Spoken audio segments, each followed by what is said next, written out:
Hi there, BookTube. This is Emma from Emma's Bookish Lifestyle, and this is my Goodreads tag. I'd like to thank Matt at Turn the Page for inviting me to do this tag. He has seen my newbie videos and very kindly asked me to partake, so here you are, Matt. This is my response. I'd also like to say that as part of this tag, I am going to include a sort of current reads, what I'm currently reading element to it.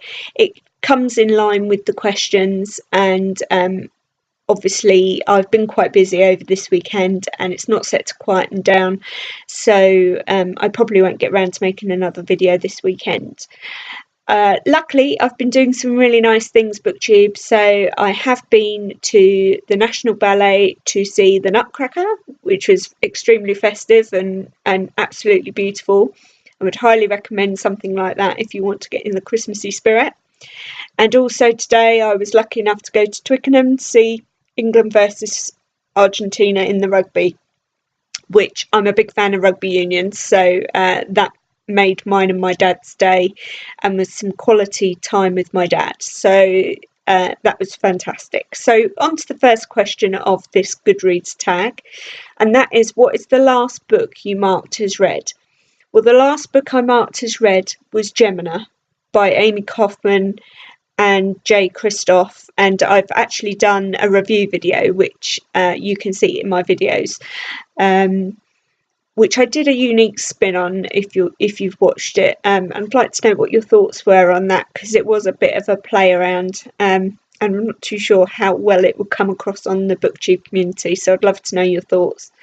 It was a very good book, really enjoyed it, and it also comes as my answer for part 3, which was last book to read, and that was Gemina, obviously, as well. At the moment I seem to be carrying a sort of a thread or a trend at the minute where I'm reading 2 or 3 kind of books. Usually that's not my way of doing it. In the past I've always been a one book girl, read it from beginning to end, move on to the next one, but my reading has varied quite extensively, I think, this year, and towards the last couple of months I've felt like I've wanted to read different types of books at different times, depending on what my mood is after work, what I've done during my day, what kind of emotion and what kind of feeling I want to feel. So that's changed somewhat. So again, I'm saying so, apologies. But that means that I am reading at least 2, if not more, books at any given time, and that doesn't include any graphic novels that I might slot in as well on the quieter days where I just don't feel like reading a full-on fiction book or non-fiction book. So number 2 is currently reading, so this is going to lead quite neatly into what my current reading list is. So I have 3 books on the go at the moment, 2 which I'm going to show you, 1 which I'm not, and the reason why I'm not going to show you it is part of Eleanor Reed's December Book Buddy box. Now, I don't know if everybody has received theirs yet, and as there's 35 people, and I noticed on Goodreads, on the particular group that we have for the book, not everybody is joined up yet. I don't want to spoil it for everybody. So Eleanor Reed's Book Buddy box December book is on my currently reading. That I'm sure will be unboxed by somebody at some point.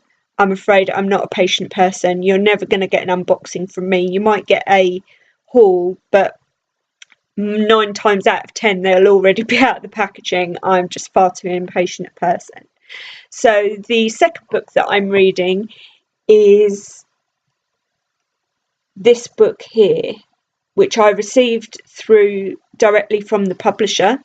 I did request it. It's called How Much the Heart Can Hold, and it's 7 stories based on love. Now, I got it initially because there is a story in here from Caris Bray. Now, I have read some of this book, and I'm going to confess, not blown away so far. The context of the book and the sort of the reasoning behind the book is that they're based on the Greek terminology the 4 loves, so that each story is linked to a different term or a different description of love. So for example, story 1 is about the pain of unrequited love, story 2 is enduring love, and story 3 was love for oneself. So not necessarily selfish love, but love for your person. So being nice to yourself, loving yourself and the person that you are. Now, that's just the first 3 stories, and I have to say story 1 and story 2 I really struggled with, and I'm going to give you some of my notes here. Apologies if I'm looking down because I am reading it off my notepad. Unfortunately, with story 1, which was obviously the unrequited love, pain of unrequited love, I really did not enjoy that story. I struggled a lot. I didn't think it was a great book opener. I hoped it would be a grower. I hoped that when I put the story down and walked away from it, that I would miss it or something would recall back to me that would make it more lingering, but it just really didn't. It never did. I never felt invested in any of the characters or even cared really about what the outcome of the story would be for them. It felt generally very two-dimensional, wooden, artificial, not really realistic. And they kind of tried to put a magical realism sort of symbolic creature in there, maybe to symbolise death. But sadly, that just turned me cold. It didn't really seem to have a place in there, and it had no magicality to it at all. It was pretty dire. So unfortunately, story 1 was a no-go for me. Story 2 was based on enduring love, and by the end of that story I was so angry. I generally don't feel heavy emotions with books, or I haven't in the past, but I have noticed in the last 12 months as my reading style has developed and my reading exposure has developed, that I am noticing more emotions in my reading. That I think is a good thing, because it means that I'm obviously, my expansion is exposing me to more things. It doesn't necessarily mean that because I don't like certain things, that they're bad. It just means they're not for me. So I'm not trying to offend anybody, and this book may be great for some people, but it just, at the moment, so far, based on what I've read, has not been my cup of tea. So story 2 is about enduring love. I didn't feel it was about enduring love. I felt it was about, again, a very dry, bland, lackluster, didn't care what happened to him kind of character. Towards the end, he was, I mean, it was just really lackluster, and I just found his character to be completely and wholeheartedly selfish and not really having respect for anyone, other than his own being and how he was feeling. He didn't really factor in any other people's opinions or emotions, and I couldn't see how that then, at the end, when they tried to justify it, made it enduring love to me. It just didn't feel like that at all. So that almost caused me to DNF the book.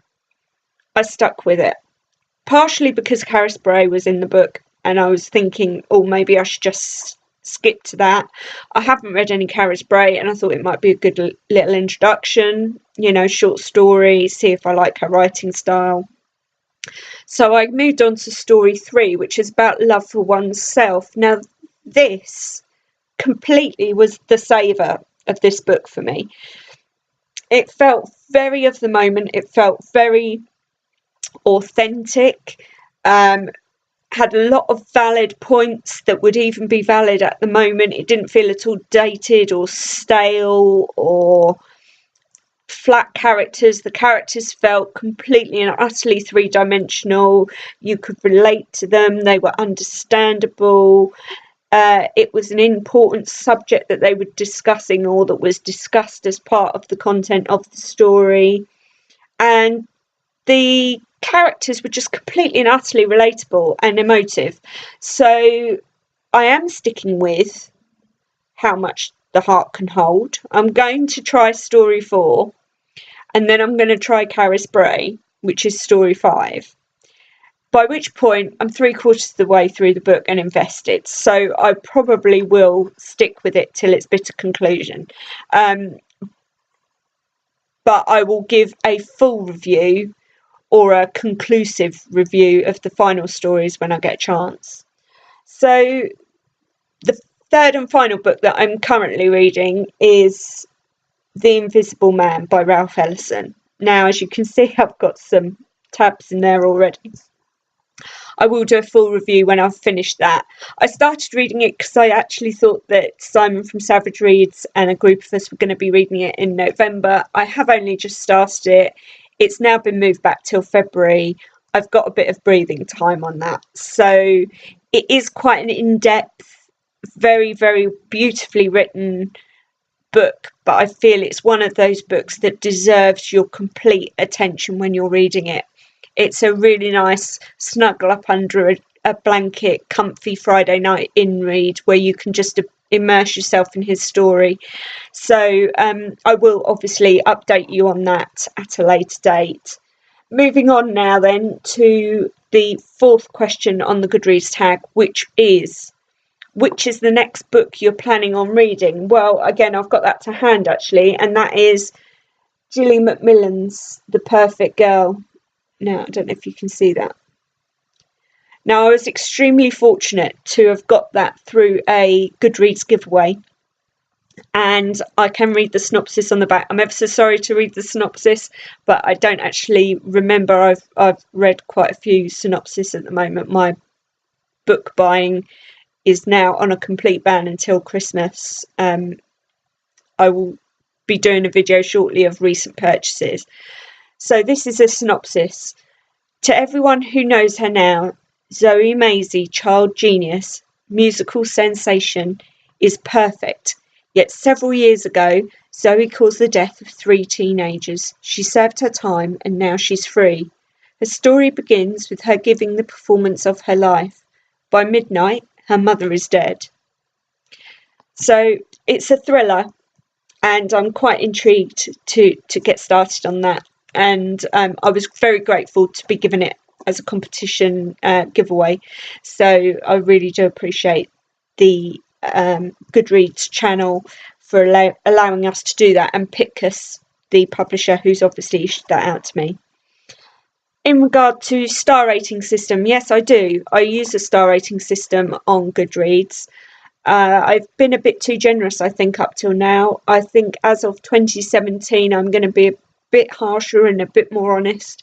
I think part of that, again, has been my increased exposure to different genres of book, different styles of writing, expanding my learning and my understanding of different writing styles, and what I'm sort of developing in likes and dislikes. As I get older, as an older reader, I mean, my reading is changing regularly from what I used to read as a teenage reader and obviously as a child reader. So now in my 40s, things are a little bit different. So again, I'm going through a bit of a renaissance. So I think 2017 will see my Goodreads 5-star ratings changing quite drastically. 1 will be a DNF, most definitely. 2 will be a 3 will be a generally I enjoyed it but wasn't rocking my world. 4 will probably be I liked it, and 5 will be I just want everybody else to read it because I thought it was amazing. So that's my star system. Reading challenge. Yes, I did take part in the Goodreads reading challenge for 2016. I set myself a conservative level of 48, and to be honest with you, I didn't look at it. I didn't follow it.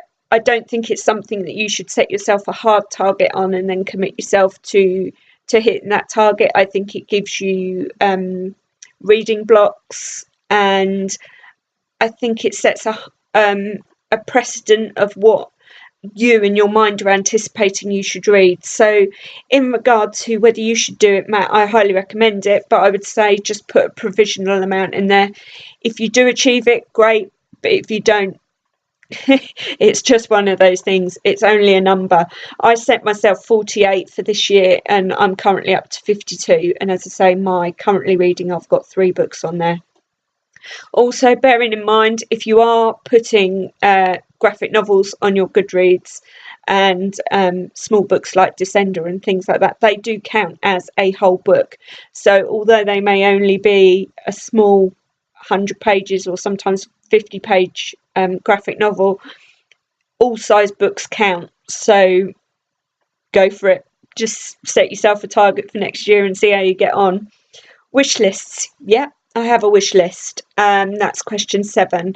I do have one on Amazon. Predominantly that's just for myself, to remind myself when I fancy treating myself to a few books, and I tend not to be able to get to a bookstore, or I'm trying not to go to a shop because I tend to cost me a heck of a lot more money. Excuse that expletive. But I also mark them as want to read on Goodreads as well, although both can get carried away quite quickly. What I find with the Amazon one is it can come in handy occasionally because you get the 99p deals on Kindle. As I've said to you before, I was running out of bookshelf space. At the end of this video, I will show you my new bookshelf, which I got on the Black Friday deals, which I've just built this evening, which looks fab and has got some of my new purchased books on, which will be another video shortly. But it has meant that I really need to start reading before I buy a few more, and I'm cheating already by buying cheeky little 99p books on my Kindle, but I've already got 150 on my Kindle as well, so really I need to buckle down, especially over the Christmas break. So next is, what books are you planning on buying next? And I would say the next books I've got on pre-order are the 6 Russian vintage edition books, which I can't wait to get my little mitts on. I've seen them displayed all over BookTube. I need them now. So I've pre-ordered them and they should be with me by the 5th of January when they're published, we hope. So, and that's part of my 2017 challenge as well, is I'm going to set myself a little personal challenge. There's a few particular authors that I want to read. I want to read the 6 Virginia Woolf books, which I'll be showing you in a next video, and also I'd like to read those 6 Russian books. That's my target for next year, is to slot those 12 in, so 1 a month, as well as some other reading.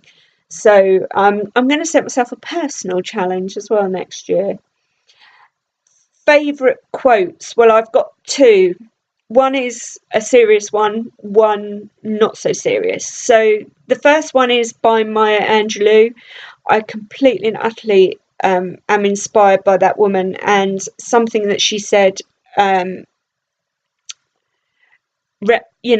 really echoes with me. So, and that is, if you're always trying to be normal, you will never know how amazing you can be.